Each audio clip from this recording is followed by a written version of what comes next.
출애굽기 20장 8절부터 11절까지 말씀입니다.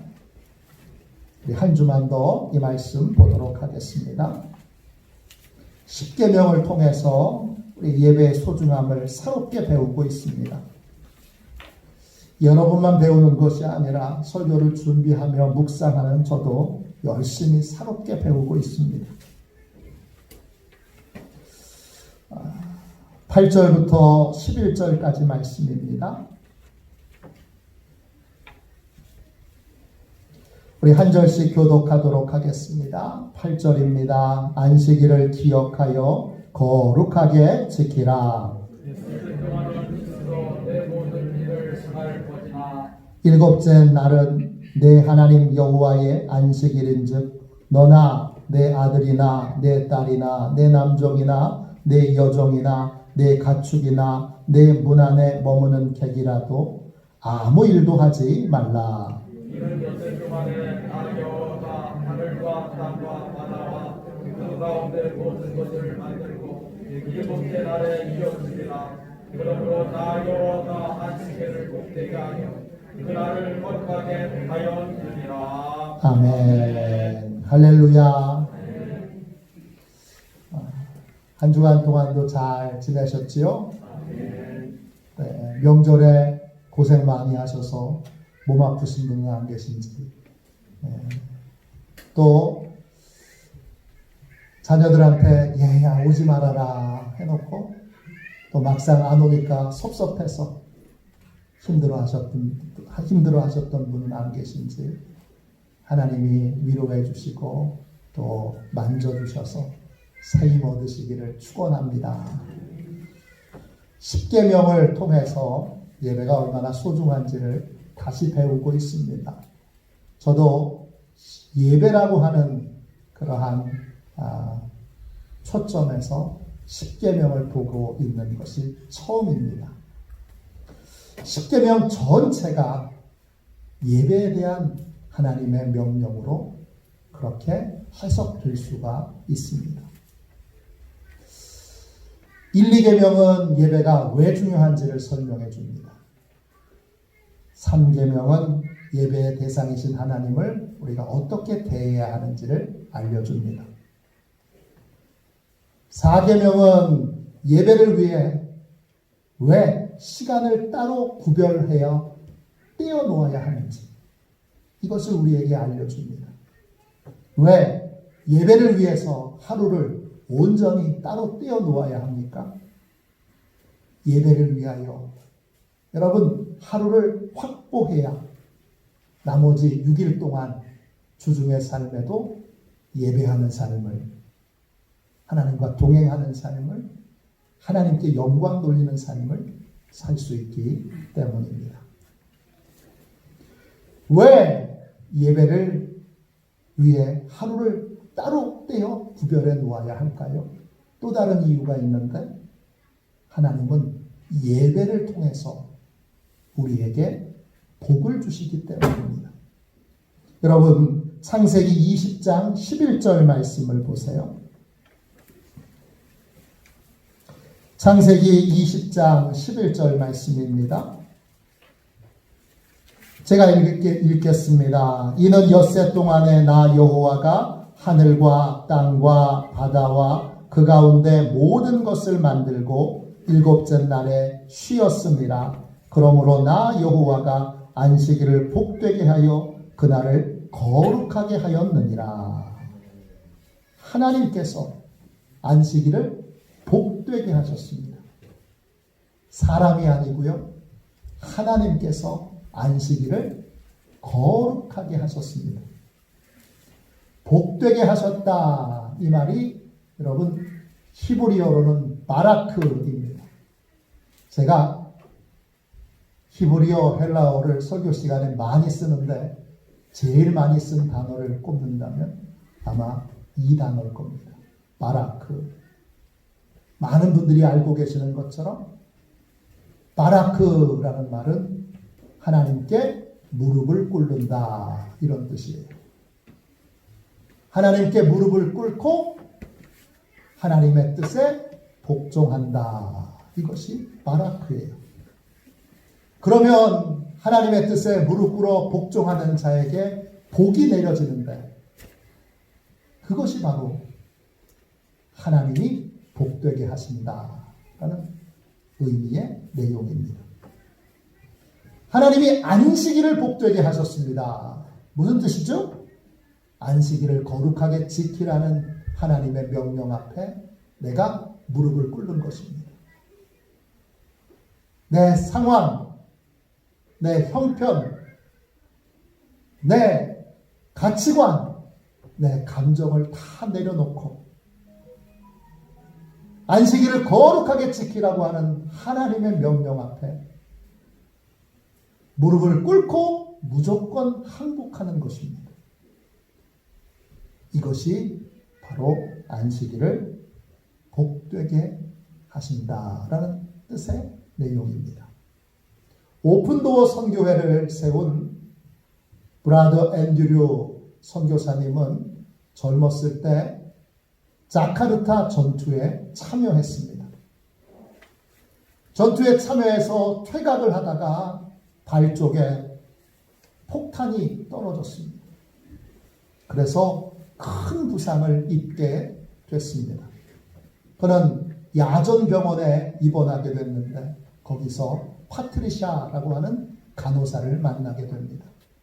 그 파트리샤는 예수님을 믿는 간호사였고 당시 브라더 앤드류는 예수님을 믿고 있지 않았습니다. 파트리샤 간호사는 정성껏 이 브라더 앤드류를 간호하면서 그에게 복음을 전합니다. 파트리샤는 브라더 앤드류에게 이렇게 복음을 전합니다. 파트리샤는 원숭이 잡는 법을 가르쳐 줍니다. 여러분, 원숭이 잡는 법 아세요? 입구가 좁은 호리병에다 안에 원숭이가 제일 좋아하는 땅콩을 볶아서 그러면 냄새가 솔솔 나잖아요. 고소한 냄새가 나잖아요. 그 땅콩을 호리병 안에 넣어둡니다. 그리고 그 호리병을 줄로 매달아 놓습니다. 그럼 원숭이가 그 냄새를 맡고 호리병에다 손을 쑥 집어넣습니다. 그리고는 욕심껏 땅콩을 한 움큼 줍니다. 그리고 호리병을 빼려고 하는데 어떻게 되죠? 안 빠집니다. 호리병에서 손을 빼려면 땅콩을 놔야 됩니다. 그런데 땅콩에서 나오는 그 고소한 냄새를 참을 수 없어서 땅콩을 붙들고 어떻게든지 빼려고 그러는데 안 빠집니다. 그러다가 결국 사냥꾼에게 생포됩니다. 패트리샤는 이 이야기를 브라더 앤드류에게 들려주면서 이렇게 묻습니다.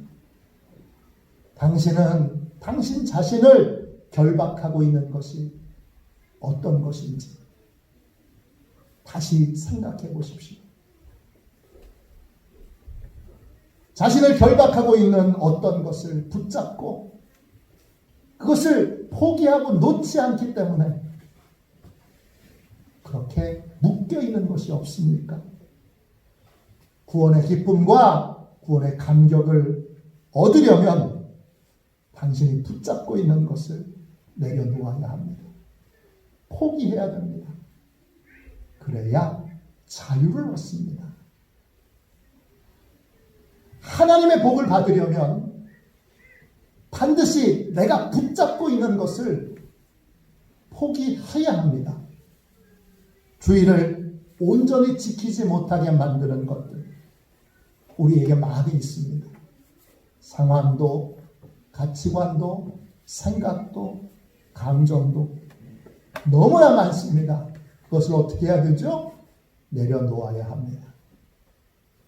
내 생각, 내 기준, 내 상황, 내 감정 다 내려놓고 하나님의 뜻에 무릎을 꿇어야 합니다. 그래야 하나님의 복이 임합니다. 안식일을 하나님이 복되게 하셨습니다. 그 복을 받으려면 반드시 안식일을 거룩하게 지키라고 하는 그 명령 앞에 무릎을 꿇어야 합니다. 그럼 어떤 복이 임하게 됩니까? 무릎을 꿇는다라고 하는 이 히브리어 단어 바라크에는 무릎을 꿇게 될 때 임하게 되는 복을 자세히 설명해 주고 있습니다. 제가 히브리어 모든 단어 중에 제일 좋아하는 단어입니다.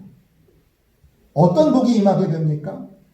이론적인 복이 아니라 실제적인 복이 임합니다. Actually blessed. 그렇습니다. 또 조금 주어지는 복이 아니라 풍성하게 주어지는 복이 임하게 됩니다. Abundantly blessed입니다. 또 잠시 임하는 복이 아니라 지속적으로 계속 부어지는 복이 임하게 됩니다. Persisted in blessed 이렇게 되어 있습니다. 또 우연히 어쩌다 오는 복이 아니라 확실하게 오는 복, 확실하게 부어지는 복이 임하게 됩니다. Surely blessed 이렇게 되어 있습니다. 또 나만 복을 받는 게 아니라 내가 축복하는 모든 대상에게도 복이 임하는 그러한 복이 임하게 됩니다. 주일을 거룩하게 지키는 자에게 하나님이 복 주시는데 이론적인 복이 아닙니다. 문제가 해결되고 고통에서 벗어나는 실제적인 복이 임하게 됩니다.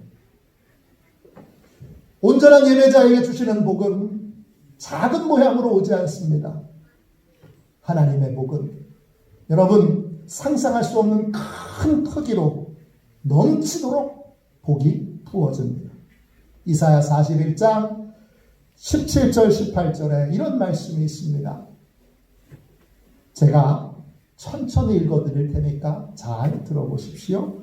가련하고 가난한 자가 물을 구하되 물이 없어서 갈증으로 그들의 혀가 마를 때에 나 여호와가 그들에게 응답하겠고 나 이스라엘의 하나님이 그들을 버리지 아니할 것이라. 내가 헐벗은 산에 강을 내며 골짜기 가운데에 샘이 나게 하며 광야에 못이 되게 하며 마른 땅이 샘 근원이 되게 할 것이라. 그랬어요. 여러분 하나님께 어떤 사람이 목이 너무 말라서 물을 구합니다. 하나님은 어떻게 응답하시죠? 물 한 잔을 주실까요? 아니면 물 한 주전자를 주실까요? 하나님 어떻게 응답하시죠? 하나님 물 좀 주세요. 그러면 하나님은 그 사람이 살고 있는 산에 강을 만드십니다. 그 사람이 사는 골짜기에 샘을 만드십니다. 그 사람이 살고 있는 광야에 연못을 만드십니다. 그가 살고 있는 마른 땅을 샘의 근원이 되게 하십니다. 하나님의 복은요, 여러분 하나님의 차원으로 우리에게 임하게 됩니다. 이 복은 예배자에게 여러분 잠깐 임하지 않습니다. 지속적으로 계속 부어집니다. 우리 출애굽기 20장 6절에 나와 있잖아요. 나를 사랑하고 내 계명을 지키는 자에게는 천대까지 은혜를 베푸느니라. 하나님의 복은 천대까지 유지됩니다. 이 복은 우연히 어쩌다가 임하는 게 아니라 여러분 차별 없이 모든 예배자에게 하나님이 주십니다. 온전한 예배자는 모두 예외 없이 이 복을 다 받게 됩니다. 예배자는 자신만 복을 받는 게 아닙니다. 하나님이 주시는 복은 예배자가 복 빌어주는 모든 사람, 축복해주는 모든 사람도 동일한 복을 받게 하는 그러한 놀라운 복입니다. 하나님께서는 예배자를 다른 사람을 이롭게 하는 자로 살도록 축복해 주십니다. 예배자를 다른 사람에게 은혜가 되고 선물이 되는 삶을 살도록 하나님이 복 주십니다. 이 복이 예배를 드릴 때 안식일을 거룩하게 지키라라는 말씀 앞에 하나님이 복되게 하셨으니까 거기에 무릎 꿇기로 결정한 사람에게 부어지게 됩니다. 이 복을 받길 원하면 이 복을 어떻게 받을 수 있습니까? 안식일을 거룩하게 지켜야 합니다. 여러분, 안식일을 거룩하게 지킨다 할 때 그 거룩하다라는 말은 히브리어로 화다쉬입니다. 뜻은 예배를 위해서, 예배만을 위해서 하루를 떼어놓는 것입니다.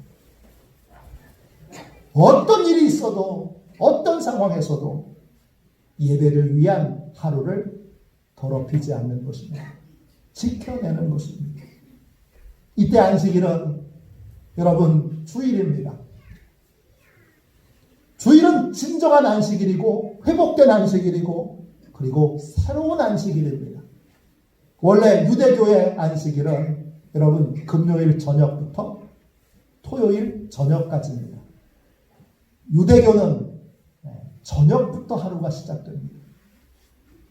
그래서 금요일 저녁부터 토요일 저녁까지가 안식일입니다. 이단 중에 제7 안식일 교회가 있습니다. 또 안산홍 증인에도 동일하게 구약에 나와 있는 안식일을 지켜야 성경적인 안식일을 지키는 거다 이렇게 주장합니다. 맞는 말입니까? 틀린 말입니까? 성경을 여러분 한쪽만 편향되게 한 군데만 알고 있는 여러분 성경 전체를 모르는 미련한 주장입니다. 구약의 안식일을 하나님이 거룩하게 하셨습니다. 언제죠? 죄가 세상에 들어오기 전까지. 하나님이 창조하신 모든 것들이 완벽하기 때문에 하나님은 안식하셨습니다.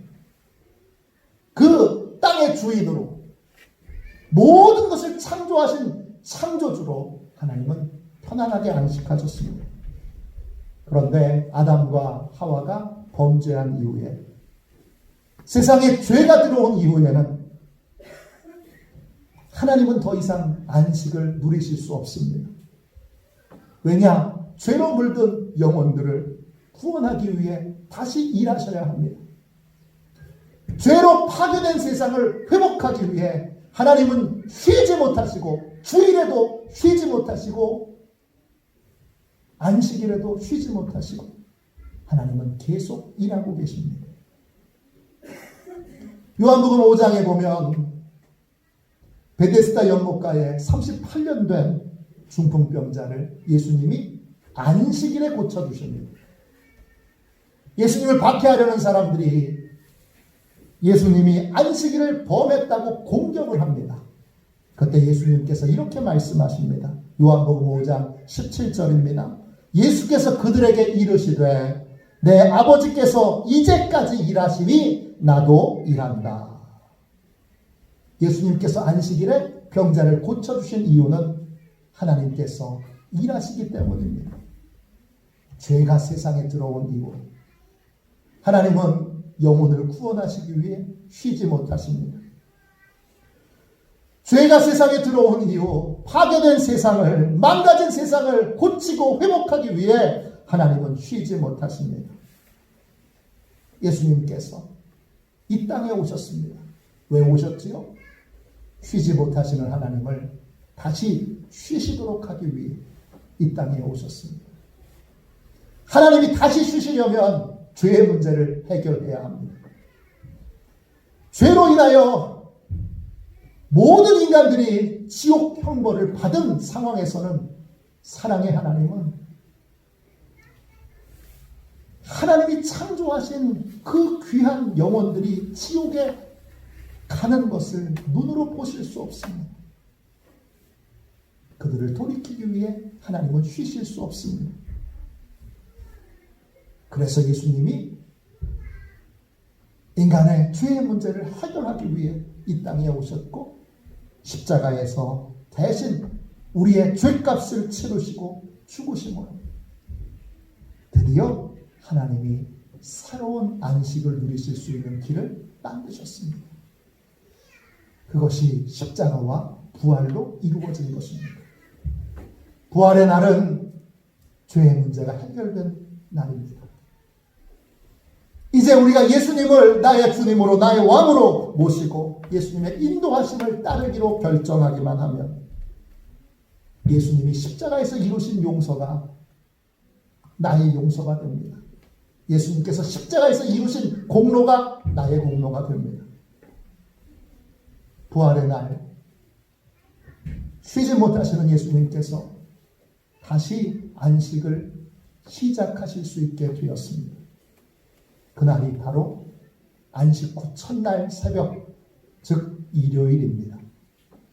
그래서 우리는 일요일을 주님의 날, 주일 이렇게 부르고 그 주일이 새로운 안식일이고 회복된 안식일이고 진정한 안식일입니다. 성경 전체를 봐야 합니다. 부분을 보고 성경의 흐름과 맥을 읽지 못한 채 단편적인 지식으로 여러분 성경을 해석해서는 안 됩니다. 주일에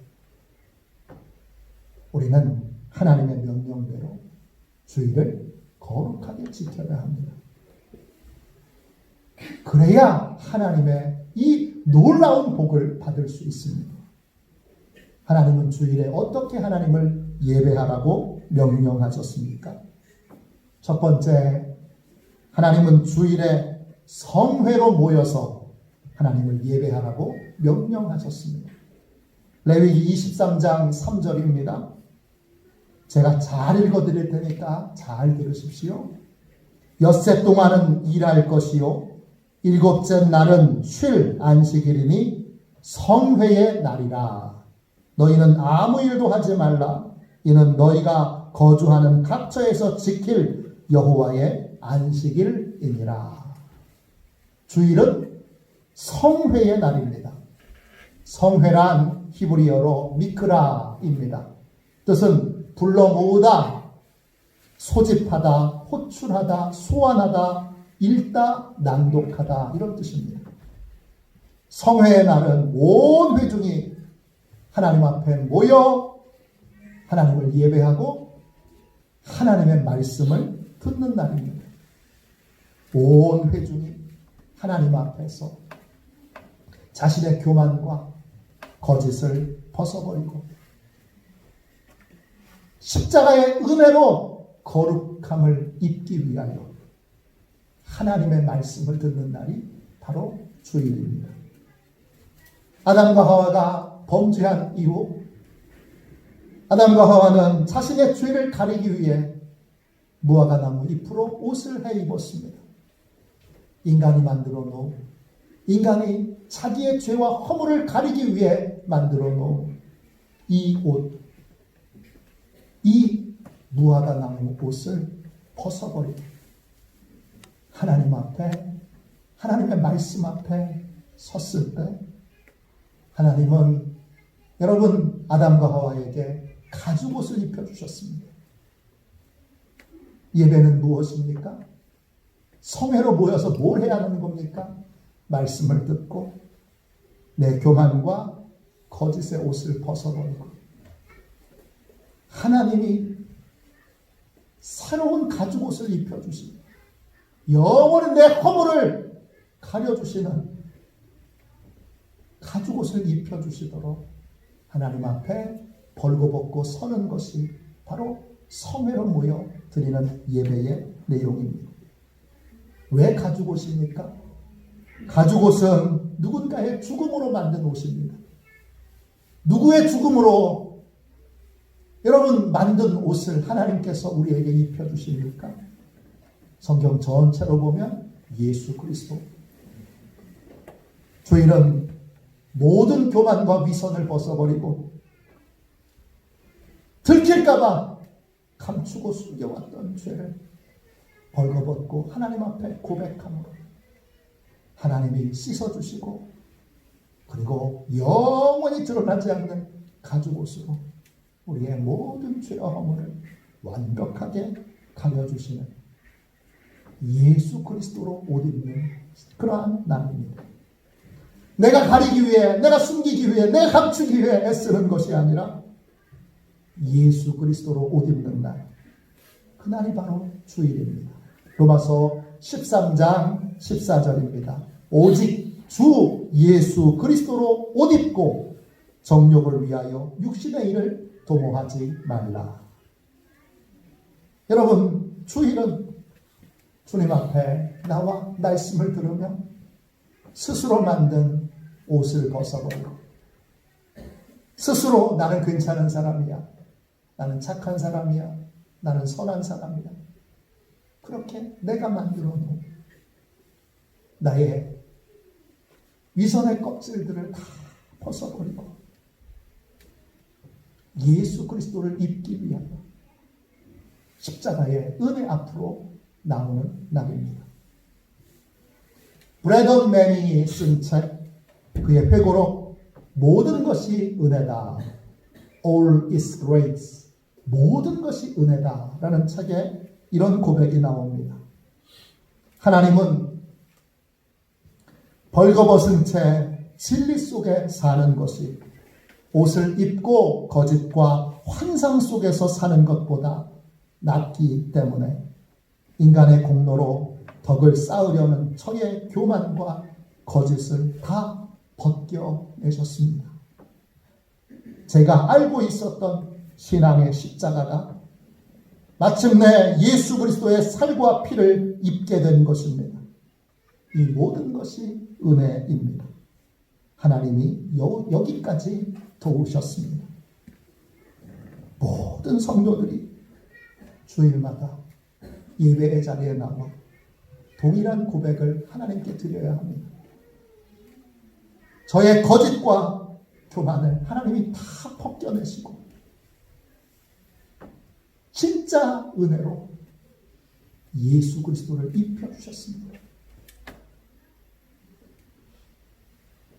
예수 그리스도가 입혀진 사람, 그 사람이 누구입니까? 그 사람이 그리스도인입니다. 그리스도인의 뜻은 작은 그리스도라는 뜻입니다. 우리는 위기의 순간을 맞을 때마다, 위기의 순간에 우리 인생에 맞이할 때마다, 위기가 찾아올 때마다 우리는 더욱더 예배의 자리로 나와야 합니다. 2차 세계대전 때 영국에 있는 국민들은 극도의 혼란과 절망에 빠져 있습니다. 곧 독일에게 우리도 점령당할 거야. 우리는 독일과의 전쟁에서 백전백패할 거야. 그렇게 절망에 빠져 있었습니다. 영국 여왕은 영국 국민들에게 존경받는 두 지도자에게 라디오 연설을 부탁합니다. 한 사람은 정치인 윈스턴 처칠입니다. 다른 한 사람은 종교 지도자였던 윌리엄 템플 주교였습니다. 성공의 신부입니다. 두 사람은 놀랍게도 연설 마지막을 똑같은 말로 끝맺습니다. 이렇게 끝맺었습니다. 국민 여러분, 지금이야말로 우리가 하나님을 바라보아야 할 때입니다. 우리가 지금 무엇보다 먼저 해야 할 일은 전능하신 하나님께 나아가 예배하는 일입니다. 우리 모두 무릎을 꿇고 전능하신 하나님을 바라봅시다. 이 연설은 영국 국민을 감동시켰습니다. 다음 날 같은 시각에 영국에 있는 모든 교회의 종이 울렸습니다. 그 종소리를 따라 영국 국민의 70%가 짝을 지어서 가까운 교회로 갔습니다. 그리고 그곳에서 예배를 드렸습니다. 그때 하나님이 영국을 살려주셨습니다. 온 국민의 마음이 안정을 되찾았고 독일과의 전쟁에서 하나님이 도와주시니 승리할 수 있다는 확신을 갖게 되었습니다. 지금 코로나 시대입니다. 또 정치, 경제, 사회, 문화가 송두리째로 바뀌는 전환의 시대이기도 합니다. 이때 우리는 더욱더 열심히 모여서 하나님을 예배해야 합니다. 방역 수칙을 무시하자는 말은 아닙니다. 방역 수칙을 철저히 지키되 굳건하게 모여서 함께 예배해야 합니다. 왜 그래야 합니까?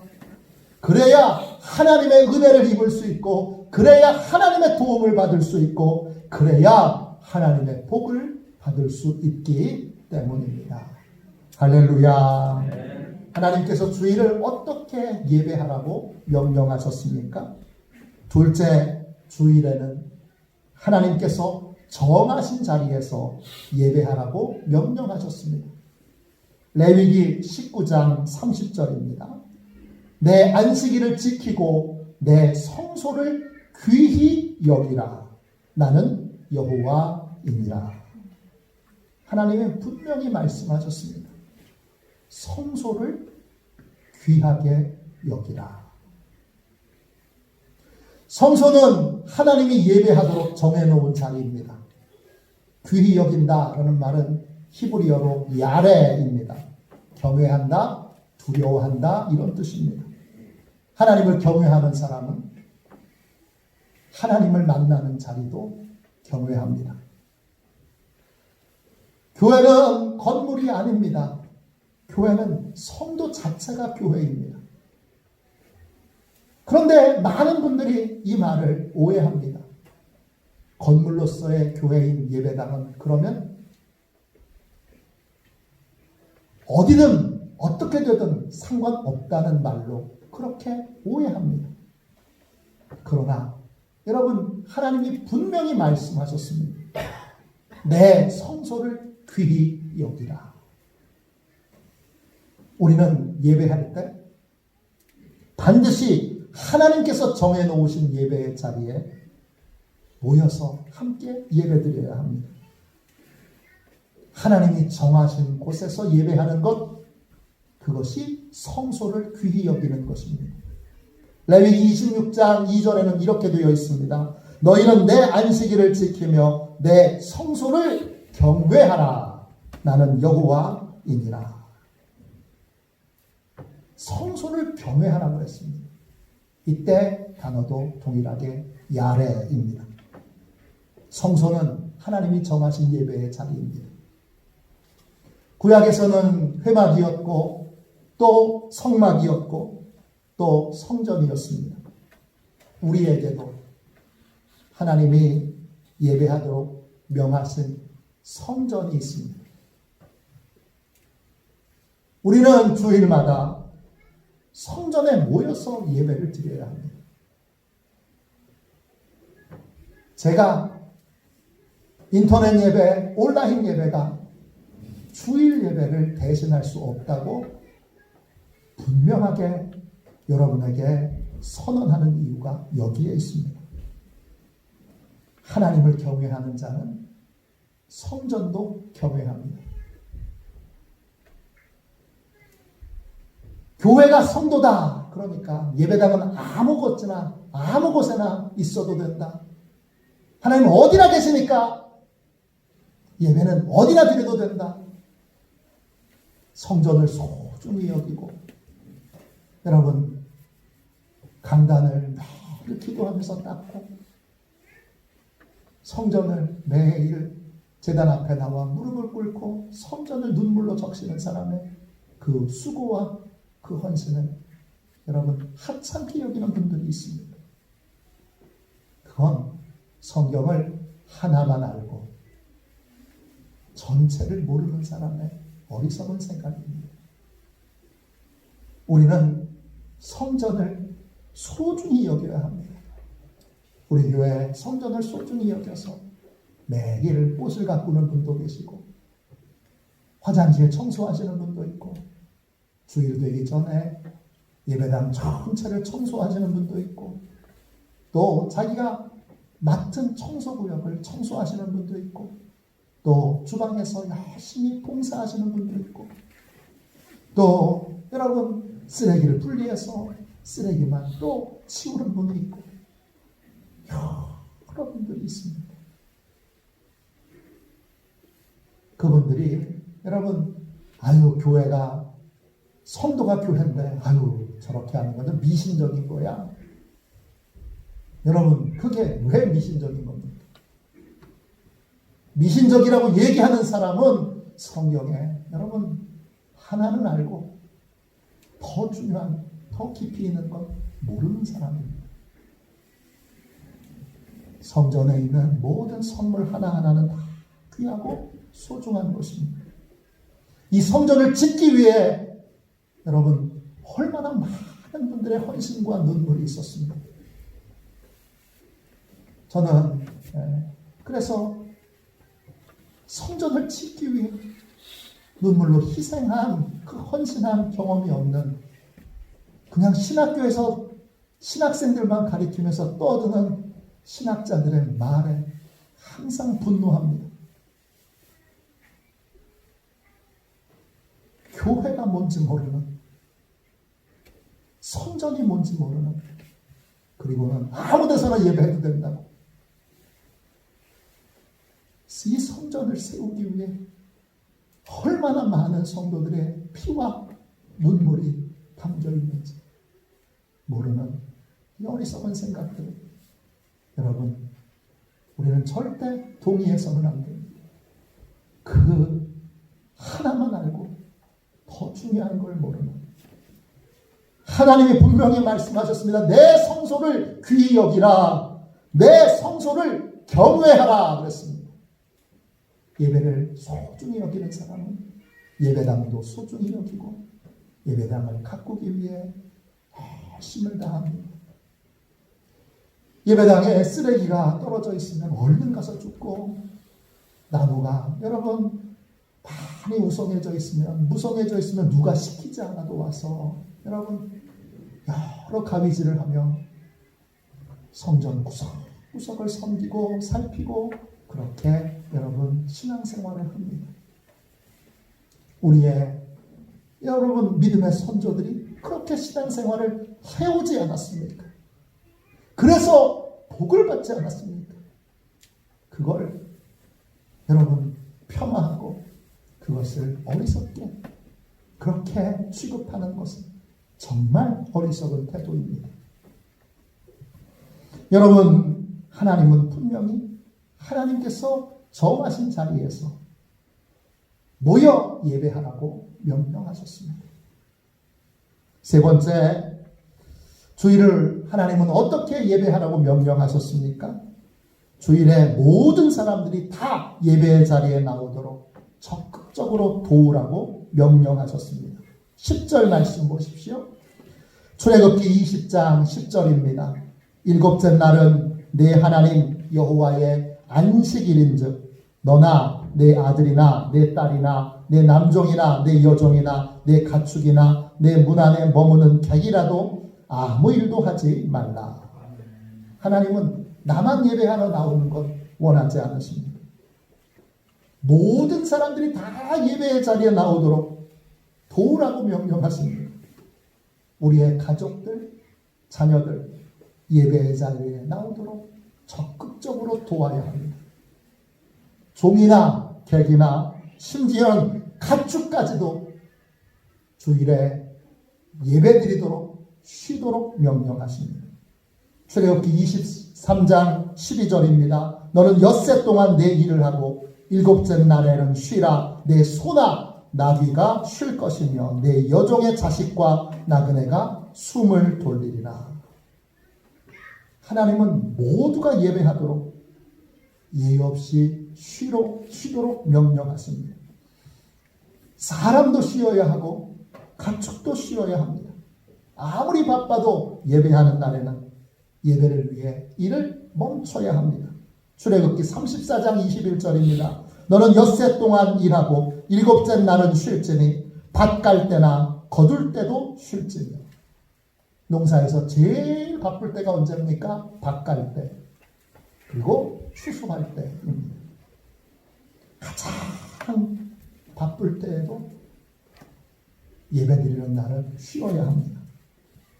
왜 쉬어야 합니까? 나만 예배드리는 것이 아니라 모두가 예배드릴 수 있도록, 우리는 모두가 예배드릴 수 있도록 정치, 경제, 사회, 문화가 다 모두가 예배드릴 수 있는 그러한 나라가 되도록, 그렇게 바뀌어지도록 열심히 힘써야 합니다.